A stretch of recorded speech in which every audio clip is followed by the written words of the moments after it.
Assalamualaikum and hi to everyone. I don't think that we have met before, so let me introduce myself. My name is HUSNINA binti. I'm from FELDA at TAWAR 4. I'm going to be a year 6 student soon and I can't wait for that. I'm going to learn and explore new things that make me so excited. Officially, at my school, I'm a school student leaderboard. It's an honor to be selected as one of the school's SLB. I think that I am a student who is active and supportive. I like to be involved in many educational programs and activities. For example, I have joined the Buah Bicara Kecergasan Hidup in the state level and the Hari Mathematics Seminar in the national level.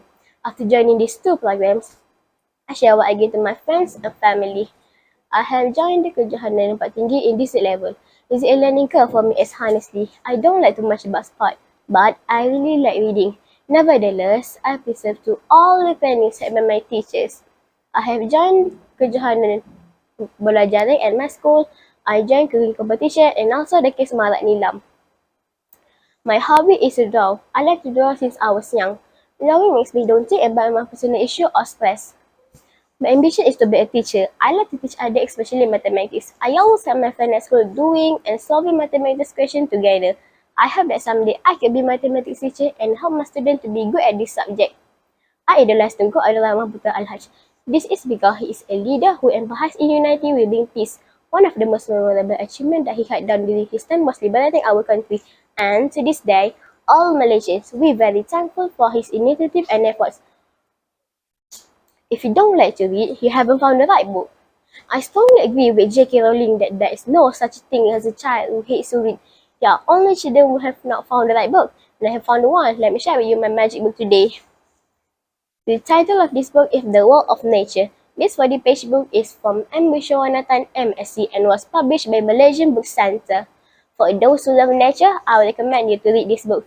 It is because this book is rich in providing answers to questions that we may ask or wish to know regarding our lovely nature.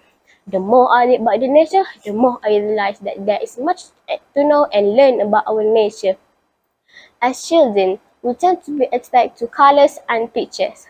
Therefore, this book can attract my attention to read and explore it because it's well illustrated and creatively structured to captivate the interest of young minds.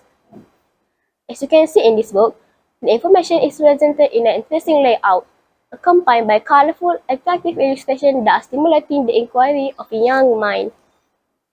The well-organized information helps readers identify the key details. The well-illustrated add clarity and enable readers to better understand the text. I bet you will enjoy reading this book so much. Talking about this informative book, I've been exposed to information regarding the nature. Have you been mesmerized by our nature? And you keep asking questions like, what, how, and why? This word keep pop up on my mind every time I wonder about the nature. Oh please, I can't bear this question running over my mind. I need an answer to all these questions. Finally, thank God I found this book. Let me share with you some interesting information about nature that I got from this book. There are many puddles, especially after raining day. However, after some times, when the puddles get dry out, where does the water go? Some of you might be asking the same question as me, right?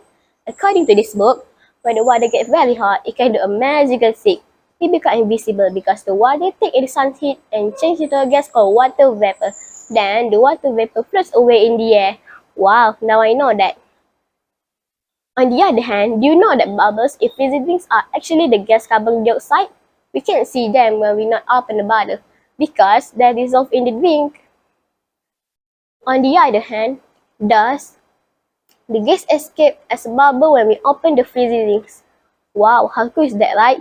Besides, the fun of seeing the bubble is in fizzy drinks, I can learn new things about fizzy drinks too. Now, here comes the most interesting information. What makes things heavy? Gravity does. Weight is the effect of object mass. The more mass something has, the more gravity pulls it down. Therefore, the heavier it becomes. Let me ask a question to you. Is it true that moon has no gravity at all? No, that is false. Like everything in the universe, the moon has its own gravity too. In summary, this book really helped me to open my eyes to the amazing things that happen in our nature. That explains why I genuinely love this book so much. Overall, I will recommend this book to my friends. I hope this book will be one of the books that you will add to your reading collection this year. Question number 1. I still remember when I went to Cameron Highlands. The morning is as fresh as the drops. The sun glows softly, making the earth alive and well. The joy of fruit and fruit everywhere. Overlapping mountains, black and green, it seems everything has a green of dancing. This undisturbed natural world is so beautiful compared to the city where I am living in, Johor Bahru. Johor Bahru was one untouched.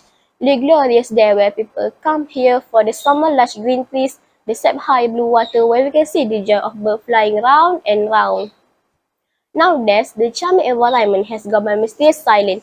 Do not get me wrong, I love my city very much, but there is deep sense of disappointment towards the preservation and conservation of the nature.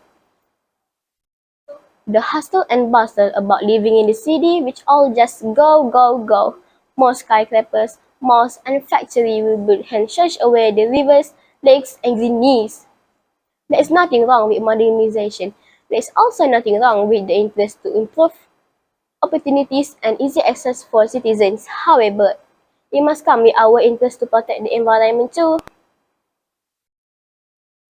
We must come with a clear realization that there is very essential for our environment to stay clean and life-sustaining. If I must say, the environment we live in right now is being damaged by our own deeds. But we can still change the situation if we study it now. I wish I will use some small but impactful way we can help to keep the nature thriving. 1. Recycle and reuse. A lot of waste that pollute the environment consists of dumb household materials that are no longer in use, like plastic, glass bottles, tin cans, broken computers, or other plastic items. This waste material can reach the soil and water and could stay there for years, polluting them and reducing their quality. If we take a simple step by recycling them instead of throwing them into the environment, we would be doing a great job of saving the environment. 2. Save trees. Trees are lungs of planet. Therefore, very essential member of the environment. They consume gas carbon dioxide, and emit life essential oxygen. The more trees we save, we will do a great deal towards improving environmental health. 3. Don't litter. How many of you guys have noticed plastic bags, bottles, food packaging have been littered around places like beaches, monuments, marketplace? The litter is the most damaging to the environment, for it simply rots and pollutes it. Make it a habit to dispose the waste in a dustbin. In a nutshell, my wish would be to see a responsible citizen for the future generation be able to experience a clean environment. Something so remarkable and beautiful can be swept away with a single greedy hand. We must be mindful of how we take care of our home so it stays beautiful and healthy. Thank you for lending me your eyes and ears. Bye.